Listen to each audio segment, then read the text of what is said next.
Mr. President, 40 years ago, Israel's ambassador Chaim Herzog stood here at this very podium and stood up for truth and for high principle at the lowest point in the history of the United Nations. He courageously denounced the shameful attempt to define the national aspirations of the Jewish people for a home as a form of racism, the very evil that Jews in countries around the world have suffered from for centuries. As I stand here before you today, that infamous decision has been repealed, but an endless number of biased and backward measures have taken its place. Over the years, this Assembly has passed countless one-sided resolutions blaming Israel for any and all problems confronting the Palestinians. It is unfortunate that the 70th session has joined the pitiful UN tradition of passing more than 20 empty anti-Israel resolutions, which deepen the conflict, distance us from real dialogue, and diminish the prospects of peace. We do not need these resolutions because we already had the resolution we needed. Before all the endless documents and declarations, this Assembly adopted a resolution to partition the British mandate into a Jewish state and an Arab state. We accepted and established a state for the sake of self-determination. The Arabs rejected it and launched a war. Despite all the years of distortion and disinformation, there is one simple truth about the root cause of the conflict that remains clear and unimpeachable. If the Arab states and the Arabs of mandatory Palestine had accepted the existence, the very existence of a Jewish state, Israelis and Palestinians would have been spared decades of needless conflict, of unnecessary pain and suffering, and of the devastating loss of life on both sides. But instead of saying yes to living side by side with Israel in peace, the Palestinians said no.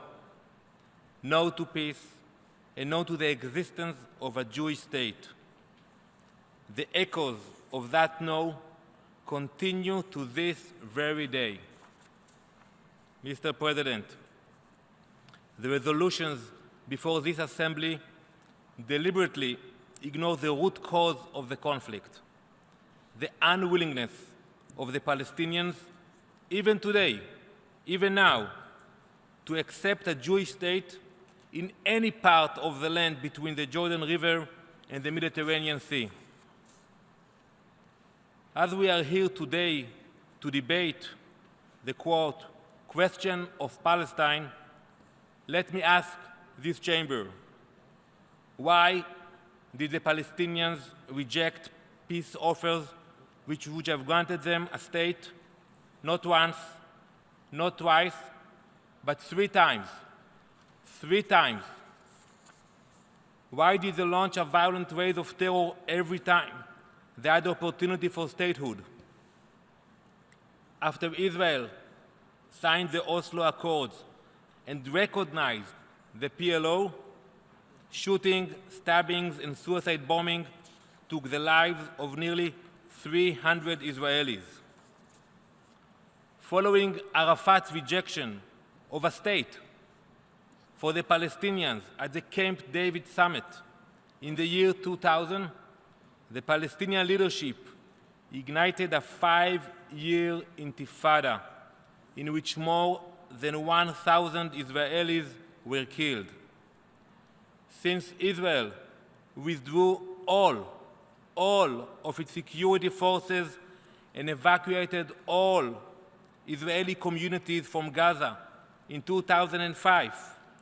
More than 11,000 rockets have rained down on Israeli cities.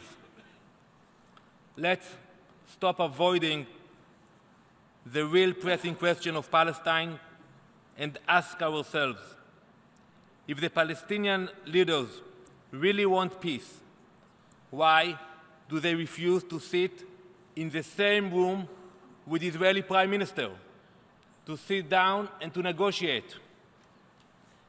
If the Palestinian leaders truly want a home for the Palestinian people, why do they reject the very idea of a home for the Jewish people? If the Palestinian leaders are concerned for the protection of their own people, why do they encourage and incite them to terror and violence? Mr. President, looking for answers to any of these questions in the resolutions being discussed here today is harder than finding a needle in a haystack. Instead, it is business as usual at the UN. Hollow decisions and empty gestures. Let no one be fooled. No amount of biased resolutions and empty symbols will bring the change that the people of the region so desperately need. You can raise the Palestinian flag here in the UN, but as long as the Palestinians fail to raise a generation committed to peace and reconciliation, there will be no end to violence. As long as those in this chamber do not demand that the Palestinian leaders make the difficult decisions needed for peace, no rhetoric will improve the lives of the Palestinian people.